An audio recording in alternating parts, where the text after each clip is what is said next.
Assalamualaikum warahmatullahi wabarakatuh. Kali ini kita belajar di mata kuliah Sejarah Pendidikan Islam dalam tema Masa Pembaharuan Pendidikan Islam. Sekarang kita masuk ke definisi pembaharuan pendidikan Islam.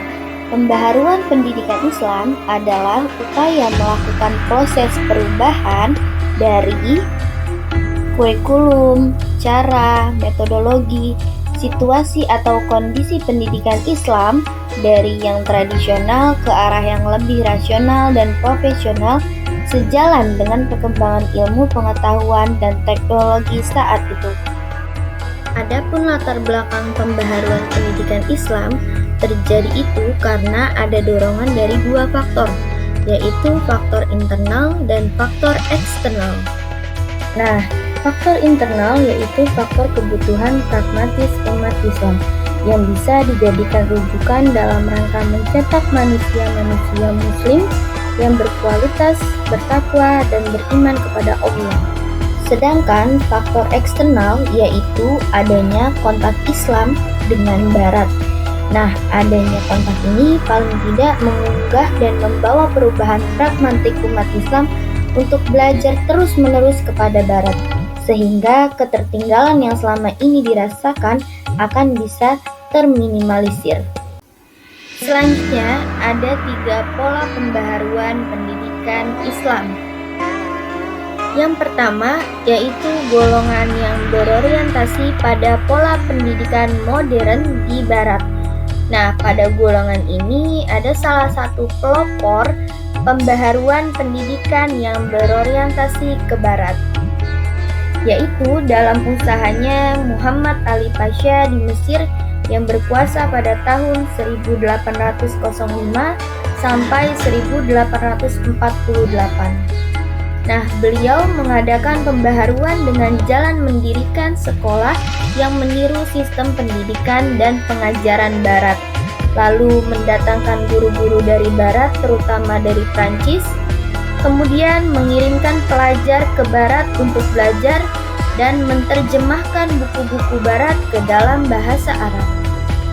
Yang kedua yaitu gerakan pembaharuan pendidikan Islam yang berorientasi pada sumber Islam murni.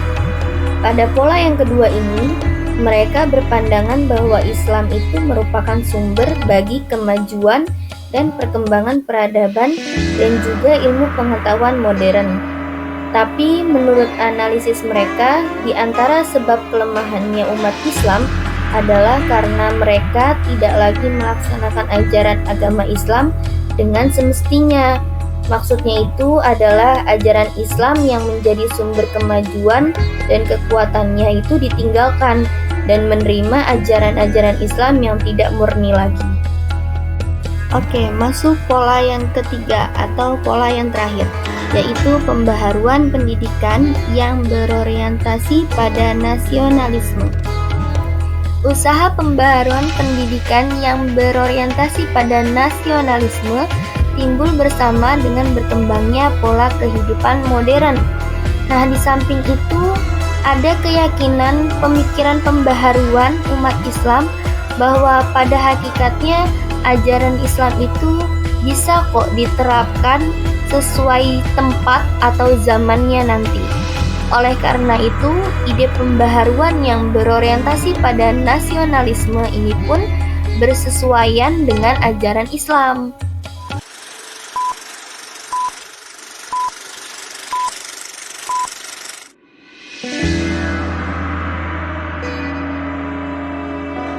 Kita masuk ke wilayah Turki. Di wilayah Turki ini ada 2 tokoh. Tokoh Turki yang pertama yaitu Sultan Ahmad yang ketiga. Adanya kekalahan yang dialami kerajaan Turki Utsmani menyebabkan Sultan Ahmad III prihatin dan melakukan introspeksi dengan melakukan pengiriman duta ke Eropa untuk mengamati perkembangan Barat. Selain mengamati, mereka juga mendirikan sekolah teknik militer, mendirikan percetakan untuk mempermudah akses buku pengetahuan. Tokoh Turki yang kedua yaitu Sultan Mahmud II. Beliau merupakan kelanjutan dari Sultan Ahmad yang ketiga. Pembaharuan yang beliau lakukan dengan cara memperbaiki sistem pendidikan madrasah dengan memasukkan ilmu pengetahuan umum, kemudian mendirikan model di sekolah barat. Selanjutnya masuk wilayah Mesir. Nah, di sini juga terdapat dua tokoh yang melakukan upaya pembaharuan khususnya di bidang pendidikan. Baik, tokoh Mesir yang pertama yaitu Muhammad Ali Pasha. Beliau mendirikan Kementerian Pendidikan dan lembaga pendidikan, lalu membuka sekolah teknik, kedokteran, pertambangan, mengirim siswa untuk belajar ke negeri barat, dan melakukan gerakan pembaharuan untuk memperkenalkan ilmu pengetahuan dan teknologi barat kepada umat Islam. Tokoh Mesir yang kedua yaitu Muhammad Abduh.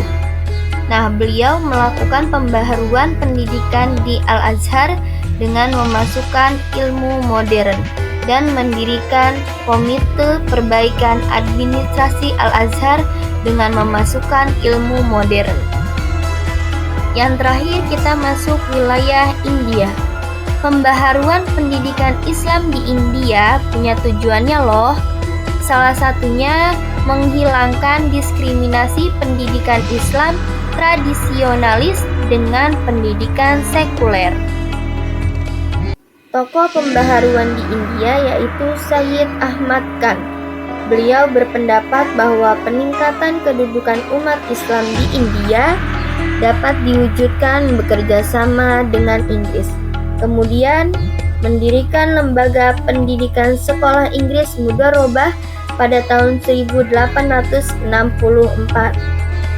Nah, Syed Ahmad Khan, beliau juga mendirikan sekolah modern yang diberi nama MAOC atau dikenal dengan nama Madrasah Al-Ulum Musalmanan.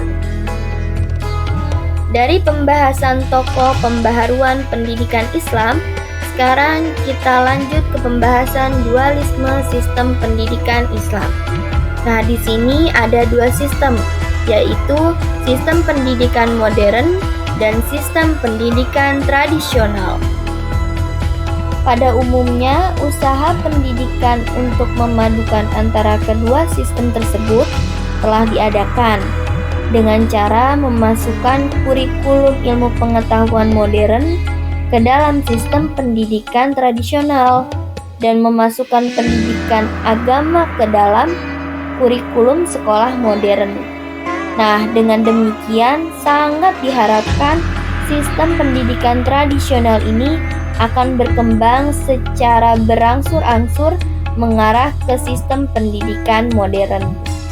Kesimpulan dari pembaharuan dalam pendidikan Islam merupakan upaya untuk mengadaptasi ajaran Islam dengan kebutuhan dan tuntutan zaman, tanpa mengubah prinsip-prinsip yang telah ditetapkan dalam Al-Quran dan hadis, dan tetap menghormati nilai-nilai Islam yang telah ada. Adapun aspek-aspek pembaharuan pendidikan Islam meliputi pembaharuan dalam tujuan, kurikulum, pendidikan, dan peserta didik. Nah, pembaharuan ini dilakukan untuk menjaga relevansi pendidikan dengan perkembangan masyarakat dan tuntutan zaman. Lalu, di Indonesia, pembaharuan pendidikan Islam dimulai sejak awal abad ke-20, dipengaruhi oleh gerakan pembaharuan di negara-negara Islam lainnya, serta semangat perlawanan terhadap kekuasaan kolonial Belanda. Nah, pembaharuan tersebut terlihat dalam dimasukkannya mata pelajaran umum ke dalam kurikulum madrasah. Lalu ada penerapan sistem klasikal serta tata kelola administrasi sekolah, lahirnya lembaga pendidikan Islam baru, dan diterapkannya beberapa metode pembelajaran atau pengajaran baru.